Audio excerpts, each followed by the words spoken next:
जय माँ गायत्री। आप देख रहे हैं law and the spiritual secret. माता गायत्री के रंक से राजा बनने की एक साधक की एक खास कहानी। जी हाँ, आज हम एक ऐसी कहानी लेकर आए हैं जिसके माध्यम से आपको आत्मविश्वास मिलेगा कि किस तरह से माँ गायत्री की कृपा से एक व्यक्ति रंक से राजा बन गया।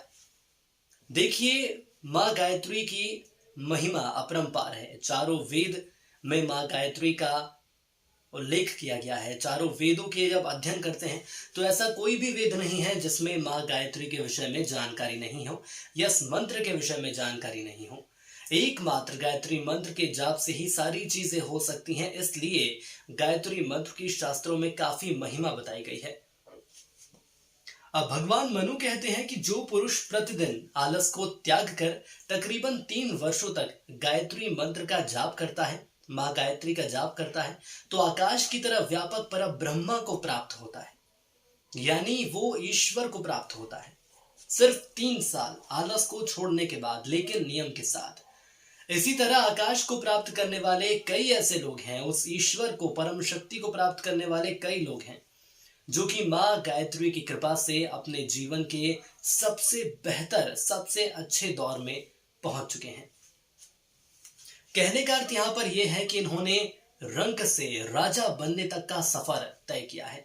ऐसे तो बहुत सारे उदाहरण हमारे सामने हैं, लेकिन आज एक बहुत ही खास उदाहरण मैं आपको बताने वाला हूं, और वो इसलिए क्योंकि वो जो उदाहरण है वो आप और हमसे ही जुड़ा हुआ है।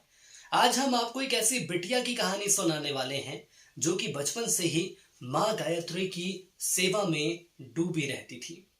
दिन रात सुबह शाम माँ गायत्री की सेवा में। दरअसल एक गरीब परिवार में पैदा हुई एक बालिका जो कि बचपन से ही अपने परिवार की मदद करना चाहती थी।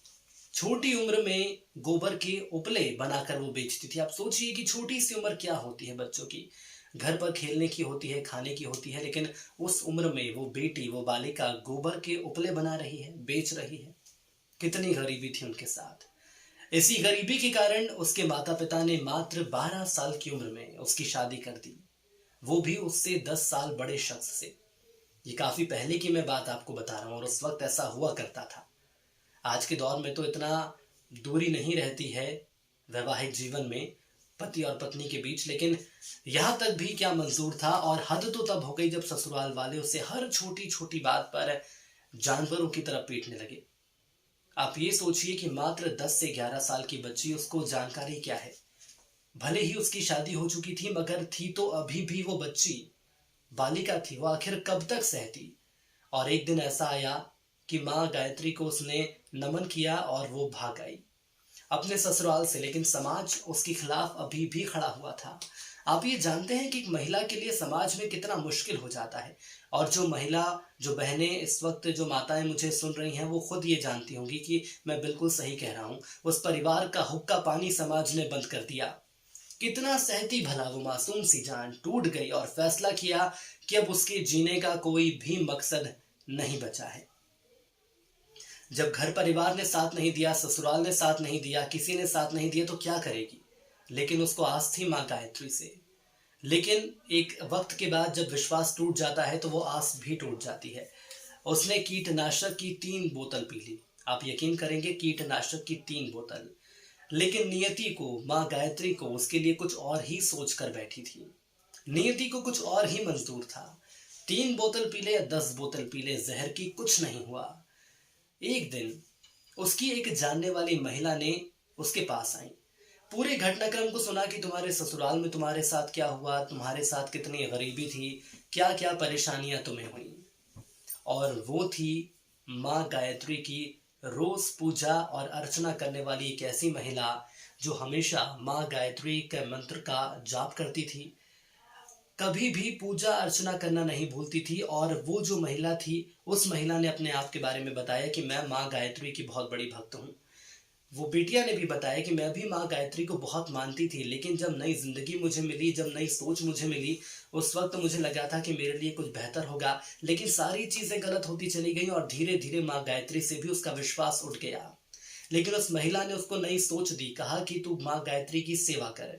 माँ गायत्री की सेवा करने लगी और धीरे धीरे वक्त बदला। वो पहुंच गई राजधानी दिल्ली, और वहां पर उसने एक कंपनी में मात्र 2 रुपए में, आप यकीन मानेंगे, मात्र 2 रुपए में मजदूरी शुरू की। और इसके बाद धीरे धीरे वह खुद सिलाई करने लगी। एक ब्लाउज सीने के उसको मात्र 10 रुपए मिलते थे उस वक्त। दिन में 16 घंटे वो काम करती थी और कपड़े सीकर 40 रुपए एक दिन में कमाती थी। हालांकि संकट तो था, लेकिन मां गायत्री की कृपा से धीरे धीरे सही वक्त आना शुरू हो गया। इस बीच उसकी एक बहन थी, इलाज नहीं मिल पाया उसकी बहन को, वो बीमार रहने लगी। और एक दिन ऐसा भी आया कि वो बहन उसको छोड़कर चली गई।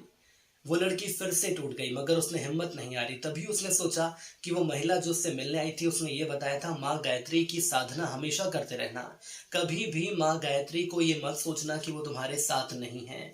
उसने माँ गायत्री के मंत्र का लगातार जाप किया और इसी सोच के साथ एक नया कदम उठाया।